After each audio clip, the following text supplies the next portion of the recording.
बहुत समय पहले की बात है। कासगंज नामक एक सुंदर सा गांव हुआ करता था। उस गांव में एक लकड़हारा रहता था जिसका नाम रामू था। रामू बहुत ही ईमानदार और मेहनती था। वह हमेशा अपने काम से खुश रहता था। उसके पास ज्यादा पैसे नहीं थे, लेकिन वह अपनी जिंदगी से संतुष्ट था। रामू के परिवार में उसकी पत्नी और उसके 2 बच्चे थे। रामू सेठ लालचंद के यहाँ लकड़ी काटने का काम करता था और लकड़ी काटने के बदले में सेठ लालचंद रामू को पैसे देता था, जिससे रामू और उसके परिवार का जीवन व्यापन होता था। सुमन, मैं काम पर जा रहा हूँ। आज बहुत देर हो गया है, तो तुम बच्चों को स्कूल छोड़ आना। जी, स्कूल तो मैं छोड़ आऊंगी, लेकिन मोनू और चिंकी पिछले 2 दिन से कह रहे हैं कि उनके स्कूल की टीचर स्कूल की फीस मंगा रही है। हाँ, तो जाकर दे आओ ना स्कूल की फीस। अजी कहाँ से दूं? आप जो पगार लाते हैं उसमें मुश्किल से तो घर चल पाता है। अब उतनी सी तनख्वाह में मैं बच्चों की फीस का इंतजाम कैसे करूं? अजी मैं एक बात आपको साफ साफ कह देती हूँ, आप सेठ लालचंद जी से पगार बढ़ाने की बात कहिए। दिन पर दिन खर्च बढ़ता जा रहा है। बाजार में अगर सब्जी लेने निकलो तो सब्जियों के दाम आसमान छू रहे हैं, और बच्चों की पढ़ाई का खर्चा, घर का खर्चा अब इतनी कम तनख्वाह में कैसे गुजारा होगा? ठीक है, मैं आज ही सेठ जी से थोड़ा पगार बढ़ाने की बात करता हूँ। इतना कहकर रामू काम पर चला जाता है।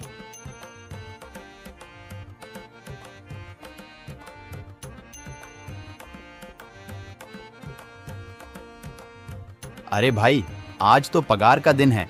देखो, अब यह सेठ लालचंद कोई ना कोई लोचा जरूर करेगा। हमेशा कोई ना कोई बहाना बनाकर पगार कम कर देता है।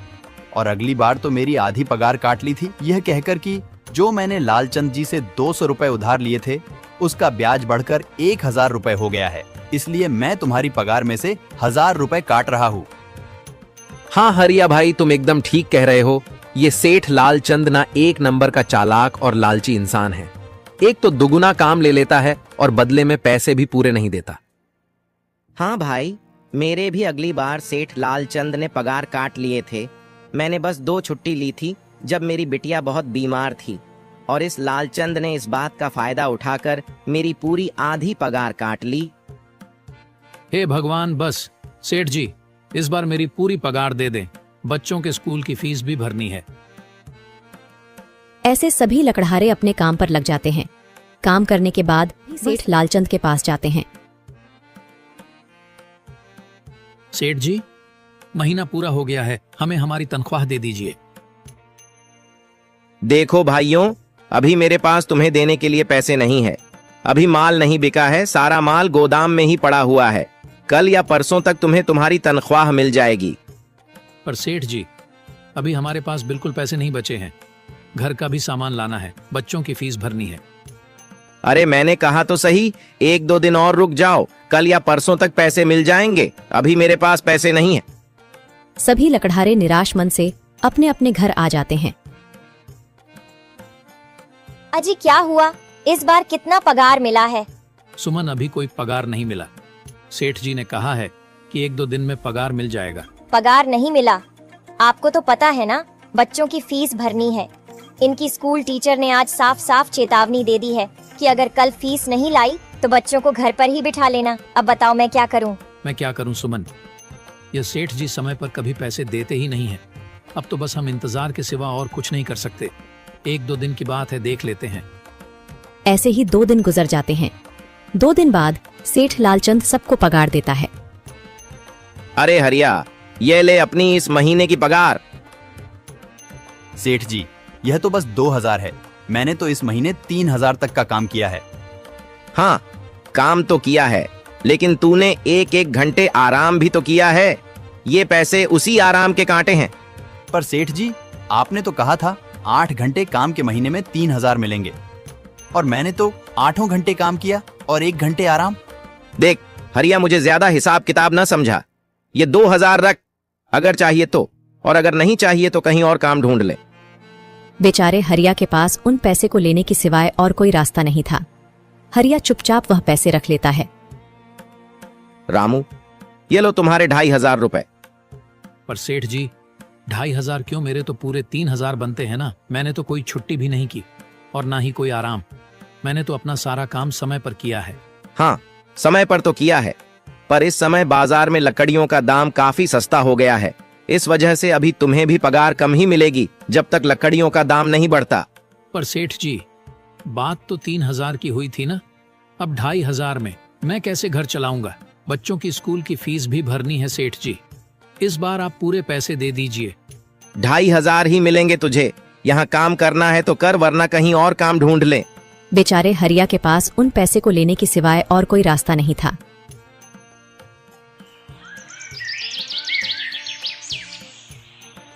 अरे भाई, यह सेठ लालचंद एक नंबर का बेईमान इंसान है। सारे पैसे अपने जेब में भर लेता है और बहाने बनाता है कि लकड़ियों के दाम सस्ते हो गए हैं। देख लेना, हम गरीबों की किसी न किसी दिन इसे जरूर हाय लगेगी। नहीं हरिया, ऐसे नहीं कहते। वह हमारे अन्नदाता है, आखिर उन्हीं के वजह से तो हमारा घर चल रहा है। अरे काहे का अन्नदाता? काम के पूरे पैसे तो देता नहीं है। पूरे महीने मेहनत करके भी क्या मिलते हैं? बस ये 2,000 रुपए। इसमें घर खर्च कैसे चलाएं? ऐसे तो हम कभी तरक्की नहीं कर पाएंगे। और हम कर भी क्या सकते हैं हरिया? हमें लकड़ी काटने की सिवा और कोई काम कहाँ आता है? और कोई काम खोलना भी चाहे तो उसके लिए हमारे पास इतने पैसे कहाँ हैं? अब जो भी हो, हमारा तो बस ये सेठ लालचंद ही सहारा है ना। कुछ देर बातें करने के बाद अपने घर की ओर निकल पड़ते हैं। जी आ गए आप। कितनी पगार मिला है? सुमन, इस बार सेठ जी ने बस 2,500 रुपए ही दिए हैं। बस 2,000? इतने में कैसे घर चलाएंगे? बच्चों की फीस में ही 1,000 रुपए निकल जाएंगे, फिर 1,500 में क्या क्या करेंगे? अब मैं क्या कहूँ सुमन, अब तुम्हें इसी में ही गुजारा करना होगा। तुम सबसे पहले बच्चों की फीस भर देना, इसके बाद बाकी का मैं देखता हूँ। अजी आप क्या देख लोगे? सेठ जी से पूरे पैसे तो मांगे नहीं गए आपसे? नहीं सुमन, मैंने सेठ जी से पैसों के लिए कहा था, पर सेठ जी ने साफ इनकार कर दिया और कहा, यह लेना है तो लो, वरना कहीं और काम ढूंढ सकते हो। मैं सोच रहा हूं कि लकड़ी काटने के बाद मैं कहीं और भी काम ढूंढ लूं। सेठ जी के यहां से काम करने के बाद मैं दूसरी जगह पर काम किया करूंगा, इससे कुछ ज्यादा आमदनी हो जाएगी। आज ही मैं सेठ जी के यहां पर काम करने के बाद और भी जगह काम ढूंढने जाऊंगा। इतना कहकर रामू काम पर निकल जाता है और जैसा कि रामू ने कहा था, वह लालचंद के यहाँ काम करने के बाद काम की तलाश में निकल जाता है। रामू पूरे गांव में काम ढूंढता है, दुकानों दुकानों पर जाकर लोगों से काम मांगता है, मगर हर जगह रामू को केवल निराशा ही हाथ लगती है। अंत में थक हार कर रामू वापस जाने लगता है। तभी वह देखता है कि अचानक बहुत सारे भैंसों का झुंड उसकी तरफ दौड़े आ रहा है। यह देखकर रामू बहुत डर जाता है। वह इधर उधर देखता है तो उसे एक गुफा दिखती है और वह गुफा में जाकर छुप जाता है। जब भैंसों का झुंड वहां से निकल जाता है तब रामू की जान में जान आती है। हे भगवान, आज तो बाल बाल बच गया मैं, वरना आज तो मैं इन भैंसों के पैरों तलों तो कुचला ही जाता। पर यह मैं कहाँ आ गया? रामू यह सब सोच ही रहा था कि तभी उसकी नजर गुफा में रखी एक टोकरी पर जाती है। रामू उस टोकरी के पास जाता है। ये कैसी गुफा है? ये कैसी टोकरी यहाँ पड़ी है? इसे मैं घर ले जाता हूँ, सामान रखने के काम आ जाएगी। रामू जैसे ही उस टोकरी को हाथ लगाता है, गुफा में से एक आवाज आती है, रुक जाओ, इसे छूने की कोशिश मत करो। यह आवाज सुनकर रामू एकदम पीछे हट जाता है।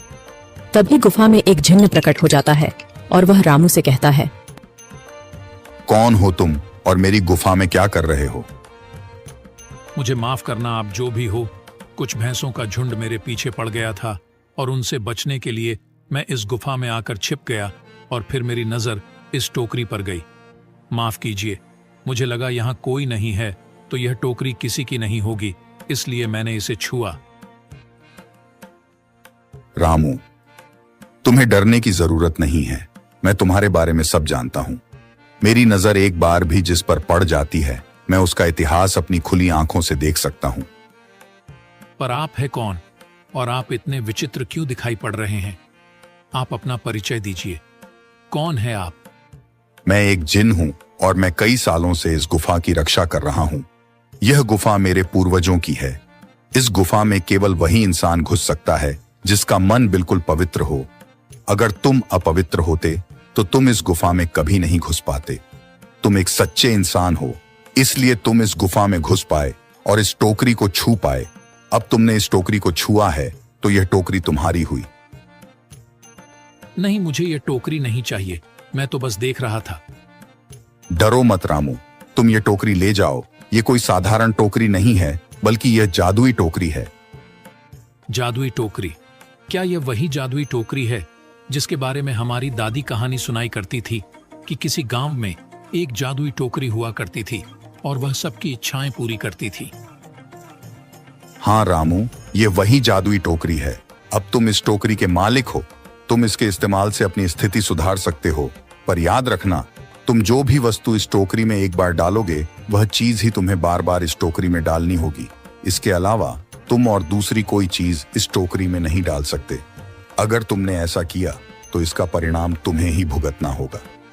मेरी इस बात को हमेशा ध्यान में रखना और सोच समझकर बिना लालच किए इस टोकरी में वह ही सामान रखना जिसकी तुम्हें जरूरत हो। रामू टोकरी को लेकर घर आ जाता है। सुमन, ये देखो, ये मैं क्या लेकर आया हूँ। क्या लाए हो आप? बस ये एक टोकरी। सबसे पहले यह बताइए, आप तो काम की तलाश में गए थे ना, तो कोई दूसरा काम मिला कि नहीं? नहीं। अरे सुमन, मेरी पूरी बात तो सुनो। ये कोई ऐसी वैसी टोकरी नहीं है, बल्कि ये एक जादुई टोकरी है। रामू सुमन को वह सारी घटना के बारे में बताता है जो उसके साथ हुई। अच्छा, तो आपका कहने का मतलब है कि इस टोकरी में हमें कोई ऐसी चीज डालनी होगी जिसकी हमें सबसे ज्यादा जरूरत हो। हाँ सुमन, हमें सोच समझकर ही इसमें कोई चीज डालनी होगी। रामू थोड़ी देर सोचता है, फिर उसका ध्यान उन लकड़ियों पर जाता है जो एक बार उसने सुमन को रखने को दी थी। सुमन, तुम्हें याद है, एक बार मैं जंगलों में लकड़ियां काटने गया था तो मुझे एक चंदन की लकड़ी मिली थी और वह मैंने तुम्हें लाकर दे दी थी। हाँ, दी तो थी। तो तुम उस लकड़ी को ले आओ। हम उस चंदन की लकड़ी को ही इसमें डालेंगे और उस लकड़ी से अपना एक व्यापार शुरू करेंगे। सुमन चंदन की लकड़ी को ले आती है और उसे टोकरी में डाल देती है। वह जैसे ही चंदन की लकड़ी उस टोकरी में डालते हैं, उसमें कई सारी लकड़ियां आ जाती हैं। अरे वह, यह तो चमत्कार ही हो गया। ये देखिए, कितनी सारी चंदन की लकड़ियां हो गई। अगर आप इसको बेचेंगे तो इससे काफी अच्छे पैसे मिलेंगे। हाँ राधा, मैं कल सुबह बाजार जाकर इनको बेच आऊंगा और जो पैसे मिलेंगे उससे हम अपने मोनू और चिंकी के स्कूल की फीस भर देंगे और बाकी बचे पैसों को संभाल कर रख लेंगे। अगले दिन रामू लालचंद सेठ के यहाँ काम पर न जाकर चंदन की लकड़ियों को बेचने के लिए बाजार की ओर निकल पड़ता है। वहाँ पर रामू चंदन की लकड़ियों को बहुत ही कम दामों में बेचा, जिसकी वजह से आम लोगों के साथ साथ बड़े व्यापारियों ने भी रामू से चंदन की लकड़ियां खरीदी। लकड़ियों को बेचकर रामू को काफी अच्छे पैसे मिले। पैसों को लेकर चंदन घर आ जाता है। ये देखो सुमन, उन लकड़ियों को बेचकर मुझे कितने सारे पैसे मिले हैं। ये लो कुछ पैसे, इससे तुम कल मोनू और चिंकी के स्कूल की फीस भर देना। अच्छा, तो मैं काम पर जाता हूँ। अजी, आपके पास तो अब यह जादुई टोकरी है, तो अब आपको उस सेठ लालचंद के यहाँ काम करने की क्या जरूरत है? हाँ सुमन, मैं सेठ लालचंद जी के यहाँ काम पर नहीं जा रहा, बल्कि मैं तो वहाँ पर जो काम कर रहे बाकी के लकड़हारे हैं उन्हें ये खुशी की खबर देने जा रहा हूँ, क्योंकि सेठ लालचंद जी से मेरे साथ साथ वह लकड़हारे भी बहुत परेशान थे। इसलिए अगर मेरा भला हो रहा है तो क्यों ना मैं उन सभी का भला करूं। वह सभी बहुत ईमानदार लकड़हारे हैं, वह सभी बहुत मेहनत से काम करते हैं, मगर लालचंद ने कभी भी उनको उनकी मेहनत के सही पैसे नहीं दिए। इसलिए मैंने सोचा है क्यों ना मैं उनको अपने इस काम में शामिल कर लूं। हाँ जी, बात तो आपकी बिल्कुल सही है। अगर आप सभी लोग एक साथ मिलकर काम करेंगे तो हम सब बहुत जल्द ही तरक्की हासिल कर लेंगे।